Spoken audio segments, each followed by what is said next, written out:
What about decision making? Are you really slow circling the wagon? Does it feel like Day to your team? Same conversation, no decision. If that's the case, perhaps you are a leader that struggles with risk and a risk mindset. Today, Tammy Alvarez is with us, the founder of the Career Winner Circle, and we're going to have a deep dive into this conversation. My name is Tiffany Odutoye. I go by Tiffany O, and I'm a master coach with the Career Winner Circle. We're excited to talk about this power move related to risk. Tammy, what are some of the implications for leaders related to risk? Yeah, so let's talk about risk as one of the 5 power moves for the Own Your Power program. This is an area where if you get this right, when you get this right, the downstream impacts of this in terms of the results you create for the business, the inspiration you're able to provide for your team, like what you talked about before, Tiffany, in terms of Groundhog Day, how many times we have to have the same meeting to talk about the same things to make no decision. And, these things will have you show up as a leader in a way that you can be proud of. I will have people coming to you for guidance and wisdom during moments of uncertainty when everyone else is hiding under their desks. And you'll be the one they come to when it's time to make the tough call and to get that big promotion. So getting this right and being able to get comfortable with risk is much easier than we think. And we do that by taking 3 specific steps. The first one is, so let's get really clear on our fear. The second one is, let's create a process that you can use time and time again to get comfortable with knowing what's around the corner and being able to manage for those unexpected outcomes. And then the third one is changing your mindset to an experimental mindset. And I'm going to go into all 3 of these, and Tiffany and I both have war stories we cannot wait to share with you how this has all worked, because Tiffany and I are both transformation experts back in our corporate days, and there was nothing but risk. And so when we think about fear, because none of us want to admit we're actually afraid, but we are, because when you're not taking an action towards something you know is right and good and important, that's a fear-based response. So we have to unpack that a little bit. But what I encourage you to try to think about is, are there monsters or are there dust bunnies under your bed? For me, I know sometimes when I let something fester too long without making a decision, I have created this epic monologue in my head. And it is doomsday scenario and everything is going to fall apart. And it's just like your best CGI action film with everything blowing up in my head. And then when I actually finally break down and do whatever it is I'm not doing that I should be, and I look, I'm like, are you kidding me? Like, seriously, this is what delayed me. This is what I've slowed down, my progress and my team's progress for. So a great way to think about how to deal with fear is to play that doomsday scenario in your head. Get back into that CGI where everything is blowing up and write all those down. And then start to realize and come to terms with, what are the likelihoods that that's actually going to happen in terms of the worst case scenario? And then, what am I going to do? We'll get into the process in just a minute. But knowing what that fear is, and strangely enough, Tiffany, lately, the biggest fear that's been showing up for some of my clients has been fear of success. So it's not always the bad things that happen. Sometimes it's the good things when you take time and think about it. So get comfortable with fear. Understand what your worst case scenario is going to be. And if that's something that you're like, okay, it would really suck, but I could do it, then move forward. And then from there, we're going to talk about process. So Tiffany, how do you get over fear? Because you're a transformation expert. You've slayed the dragons in your life as well. So how do you do that? There is nothing like a whiteboard or pen and paper or a risk register.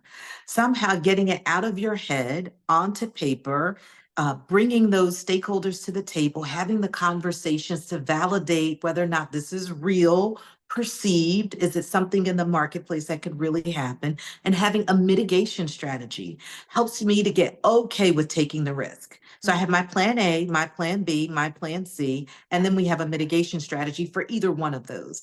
When I do that, and I apply a scientific methodology, I run those PDSA cycles. You're going to talk about process. When I do that consistently, I get really, really clear and I'm okay with taking risks no matter how big it is. Yeah. especially if I can visualize what the payoff would be. Mhm. Well, and I found too, with this fear element in terms of taking risk, for me, that was more personal. Like it Mm, was the things I was afraid of personally. Like, is my mm. reputation going to get damaged? Is my team going to take a hit? Will this initiative start to lose favor with the board? And, when you start to because I knew before we do something scary that I'm not the only one afraid. No one's going to sit there and say that, but the entire team is like, oh, I don't know if I want to do this. There's so many things that could go bump in the night. So for me to really get comfortable with my personal risk, my personal fear, which was not just about me, but about my world, then that gave me the courage and the confidence to be able to move forward and actually get my team comfortable with that too. So we share a lot of that kind of stuff during the Own Your Power program. But go ahead, you were going to say something. Yeah, I was going to say there was a question. We ran a program. Dr. Marilee Adams out of the American University partnered with us on a program. And one of the things that she helped us with was this question that really helped all of us get comfortable. And it was, what would it look like if? When we baked that question, change your questions, you change your outcome. Yeah. When we baked that question, when I started baking that question into my life, that changed everything. What would it look like if, right? It sort of like gave me a couple of potential outcomes.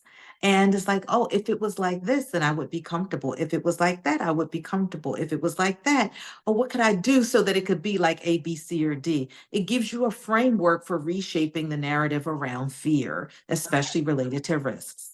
Love it. Yeah. So love that question. So write that down if you haven't, hit rewind if you haven't, but make sure you get that question in because it is a game changer. The next thing we want to talk about in terms of being able to make the right risks at the right time is process. Because Mm. if you've got a repeatable process, then you know that you've got something that works. You can tweak it as you go, but you've got that confidence because it's not a question of will something go wrong? The question is, what is going to go wrong?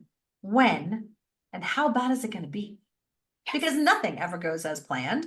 And even if you sat here in your bubble today and made a perfect decision, not that there's such a thing, then through no fault of your own, 3 months from now, with all of the rapid dynamics in our changing environment, that great perfect decision could be the worst idea ever because we're all getting hit with things that we don't see coming and new technology and new ideas and new wars and new elections and all these things that are going to impact things well beyond our sphere of influence. So we need to be prepared.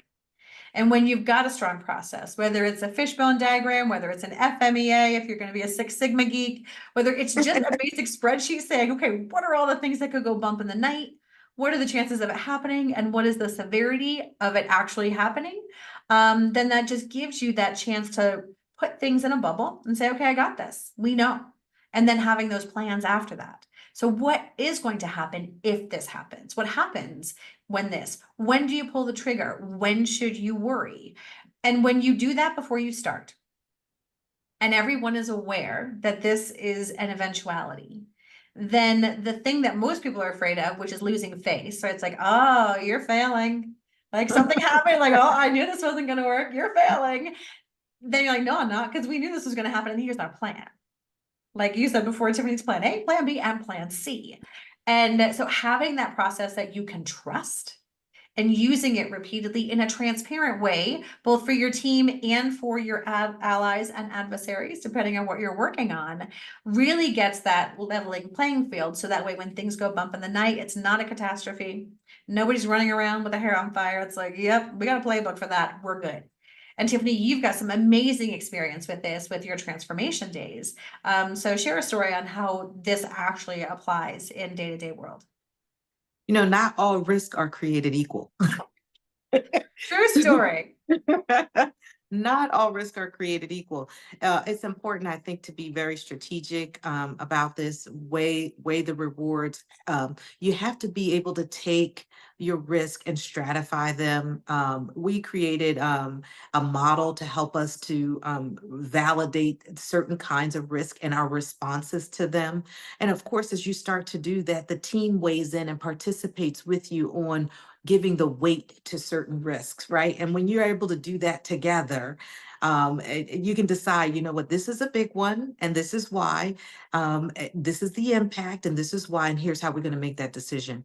And right now in leading transformation, they're teaching potential practitioners all of the risk, the science behind risk stratification and risk strategy, and being able to create those models. And so for us, our team, we had a model for being able to do that. And then we could quantify and make decisions about which transformation projects we were going to move forward based on the impact of the score assigned to particular areas of risk. So being really clear and getting good and training your team around creating these models around risk helps with strategic decision making. And every leader needs to be able to do that. And That's of right. course, if you're going to be making any recommendations about transformation or how that transformation should happen and when, you want to be able to have a model that you can stand behind, one that is consistently applied throughout the organization when it comes to decision making. Absolutely. And one of the things I would always do privately with my team after we do all the formal risk assessment process and planning is we would have a separate chart on political risk. Mm-hmm. So, how much is this going to help or hurt the organization, the team, each of us individually from a political perspective, right? So, and with who? Because sometimes you know that you are a persona non grata, with the people that are doing the work that's being transformed, yet you are now the board of directors' favorite people. So is that worth it? And, starting to play with some of those things. So let's not pretend that we don't care about these things, because we do. But let's just do that on the side, but make sure we're keeping, an eye on that as well. Tammy, you said something earlier I don't want to forget, and I don't want our audience to forget as we're moving forward. And that is, as you are leading transformation and you're leading the risks for your team, we have to create a safe environment for them to take risk. We have to foster this culture where taking calculated risk is encouraged and supported, even if they don't work out well. So as a leader, we're going to model this behavior, and we're creating this culture so that our team is not so averse to risk, right? And that Yes, moves into that absolutely. mindset. Ooh, and that can be scary, which is why we deal with fear first, right? Before we do that. All right. So number 3, to bring home, how do you start to really make the right risk at the right time, is becoming very comfortable with the experimental mindset. Too often we back ourselves into a situation where it's pass fail, success, failure, right, wrong, white, black, good, bad, whatever. And nothing in life is ever that simple. Everything that we do has some things that worked out, some things that didn't, and some things in the middle that were just kind of okay. And when we start to give ourselves the grace as leaders to openly adopt an experimental mindset, then that opens up opportunities to fail forward, fail fast, and to be able to be more successful. And we see this all the time. And I'm sure everybody watching has experienced this, where there's a leader who says, we're going to take that hill. And everybody puts on their armor and they start taking the hill. And then you realize the hill is riddled with landmines. It's like, this is a terrible idea. The hill seemed like a good idea from 10 miles away, but now that we're closer, this is a terrible idea. But we still keep going anyway, because that leader has says, this is the way forward, no exceptions. And they've therefore backed themselves into a pass-fail situation. When you say, that hill looks like it's worth taking, haven't been there in a while, so let's get there and see and reevaluate. And maybe this side of the hill is riddled with landmines, but let's go around the other side and see if we can find a clean way in. And you set that expectation clearly, then taking that hill is not a failure. Taking the steps to take the hill, assessing, changing, and moving forward is absolutely a win. And when we can do that, saying, I don't have all the answers, the landscape is changing, we agree this is the direction, we're going to experiment. What does this button do, right? Keep the things that worked, get rid of the things that didn't, try again. And when everyone is expecting this, now all of a sudden, that hill full of landmines doesn't seem like a surprise or a failure. And you're not taking people out, right, that are actually taking the hill because they have no choice. And so I think that's really interesting. And what I find interesting is in software development, We have adapted to an agile methodology almost universally now. Right? Everybody knows about scrums and sprints and agile and all these things. We know about this, but we have not adopted this as a leadership principle, and we need to. And so, Tiffany, where has having this kind of mindset been a benefit for you during some difficult times when you've had to take some risks? You know, when there's the greater the level of uncertainty, for me, that's when you really need to either have a hybrid approach or an agile approach, right? Mhm. Developing an MVP. So Yes. part of when you start phasing out and you start doing your, your one-page journey map of whatever this transformation is going to look like, P1 is an MVP, right? We are committing to do this in a short cycle. We're going to move quickly, swiftly, and we're going to do requirements gathering as we gain greater clarity throughout the landscape, as you mentioned. Yeah. Once that's P1. And so being able to chunk things like how do you eat an elephant? One bite at a One bite time. at a time. That's right. And so when there's uncertainty, we bake in P1 as the MVP. We're phasing this out. We're going to have, a working product a little bit later, but we're going to do a lot of that requirements gathering through that MVP or trying to create a minimally viable product Mhm. on the front end. And Yeah. that's baked in as a part of the process. And as a result of that, and the team's moving in short waves to try to bring that to fruition, if it's not perfect, nobody ever expected it to be. You're working too hard, right? If it's perfect, then you've done the wrong thing, And if because we now want to you've reduce, created a perfect imperfect solution.